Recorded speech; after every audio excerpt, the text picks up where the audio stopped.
Welcome to the Legal Educare Law classes. Join me as we explore the classes and hierarchy of criminal courts. Let's decode the structure of our legal system together. Section 6 of the CRPC talks about the classes of criminal courts. Section 6 starts with the words besides the High Court. These words mean there shall be a High Court in every state. As you can see in India, we have High Court in each and every state. For example, for the state of Delhi, there is High Court in Delhi. For the state of Rajasthan, there is a High Court in Jodhpur. So for every state, there is a dedicated High Court. But there are some states which share a common High Court. For example, there is a High Court in Chandigarh for the state of Punjab and Haryana. And for the northeastern states, there is a High Court in Guwahati. And there are some other states which are comparatively large in terms of area and population.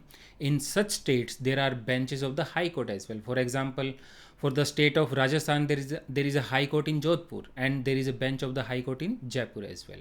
For the state of Tamil Nadu, there is a High Court in Chennai and the bench of the High Court in Madurai as well.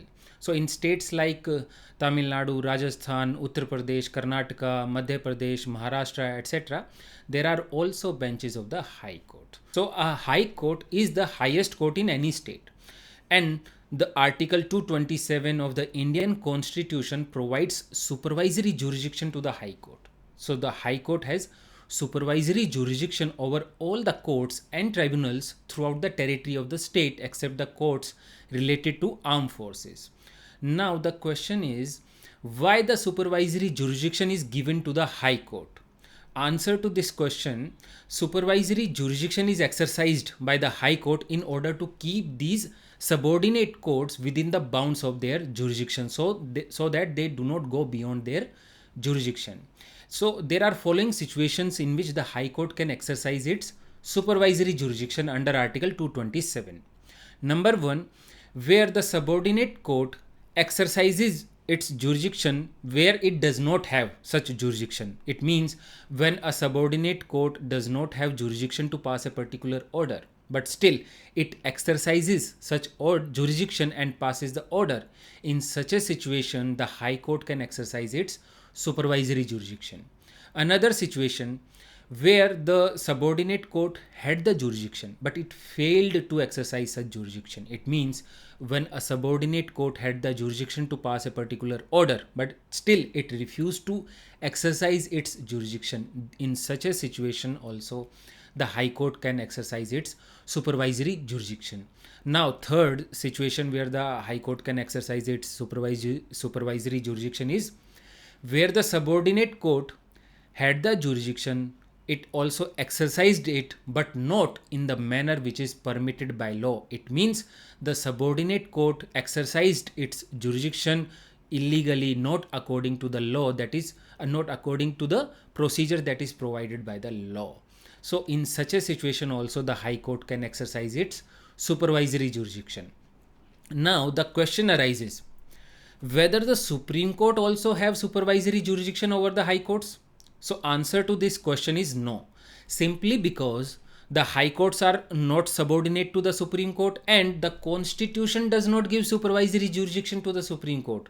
That is why the Supreme Court does not have supervisory jurisdiction over the High Courts. It is true that the Supreme Court is the highest court in the country, but it does not have supervisory jurisdiction because the High Courts are not subordinate to the Supreme Court. Now moving forward, next words in section 6 are the courts constituted under any law other than this code. The words other than this code means other than CRPC. It means there can be courts which may deal with criminal matters which are not provided in CRPC. Generally, such courts are dedicated specially to some special subjects. For example, where the accused is a juvenile, then his case shall be tried by the court which is provided in Juvenile Justice Care and Protection Act 2015, not by the courts which are provided in the CRPC. So now we have High Court and special courts. Moving forward, we have following courts. Number 1 is Court of Session. So every state is divided into sessions division, and every session division shall be a district or consist of districts. It means there can be one district or more than one district can be in one session division, and metropolitan area also has session divisions. So there shall be a court of session for every session division, and in each and every session division there shall be a court of session, and in every court of session there shall be a session judge, and there may be any number of additional session judges. So session judge is an administrative head of court of session.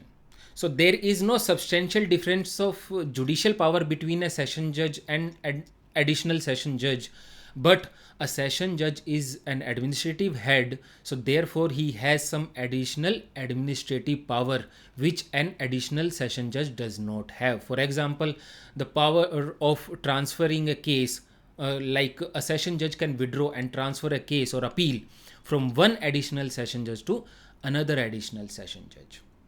Now, in court of session, there may be assistant session judges, and these assistant session judges are subordinate to the session judge. Then, moving forward, we have magistrates court in every district. In every district, there shall be a magistrates court. In magistrates courts, there shall be a chief judicial magistrate, and in metropolitan areas, there shall be a chief metropolitan magistrate. So, this chief judicial magistrate or chief metropolitan magistrate is head of the magistrates court in a district. His main function is to supervise and control other judicial magistrates in the district.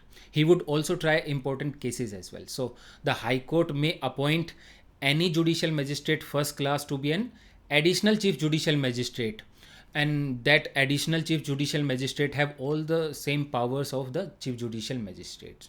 So these chief judicial magistrate and additional chief judicial magistrates are subordinate to the session judge. In metropolitan area, there shall be a chief metropolitan magistrate, and there may be any number of additional chief metropolitan magistrates, and these magistrates are subordinate to the session judge. So like a session judge, the chief judicial magistrate or chief metropolitan magistrate may withdraw and transfer a case from any judicial magistrate or metropolitan magistrate who is subordinate to him to another judicial magistrate or metropolitan magistrate. Then we have judicial magistrate first class, and in metropolitan areas there shall be metropolitan magistrates. So these judicial magistrates are subordinate to chief judicial magistrate, but the general control of the session judge. So these metropolitan magistrates or judicial magistrate first class are subject to the general control of the session judge, but they are subordinate to the chief judicial magistrate or chief metropolitan magistrate. Then we have judicial magistrate second class. Then in the last we have executive magistrates. So section 6 mentions the courts of executive magistrates as a separate category, distinct from the courts of judicial magistrate. So this separation shows the separation of judiciary from the executive. So formerly what used to happen, most of the magistrates used to perform both judicial and executive functions.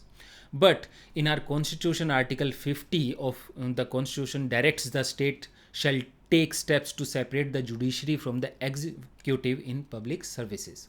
So section 6 and the subsequent provisions relating to the high court's complete and exclusive control over the judicial magistrates would indicate the effective separation of the judiciary from the executive.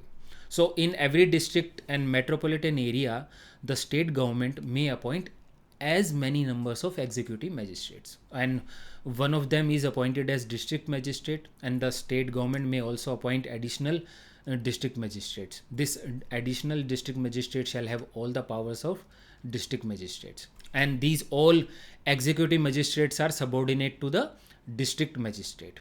So an executive magistrates have limited power in criminal matters, and he can exercise this power in limited circumstances, you can say. For example, suppose an accused is arrested, then he has to be produced before a judicial magistrate or metropolitan magistrate within 24 hours of his arrest. But suppose judicial magistrate or metropolitan magistrate is not available for some reasons, then such accused shall be presented before the nearest executive magistrate, and such executive magistrate can grant detention of such accused for maximum 7 days under section 167 subsection 2 capital A. So this was all about the hierarchy of criminal courts. In conclusion, that wraps up our discussion on criminal courts hierarchy. Thank you for joining me. Stay tuned, stay engaged. Until next time, happy learning.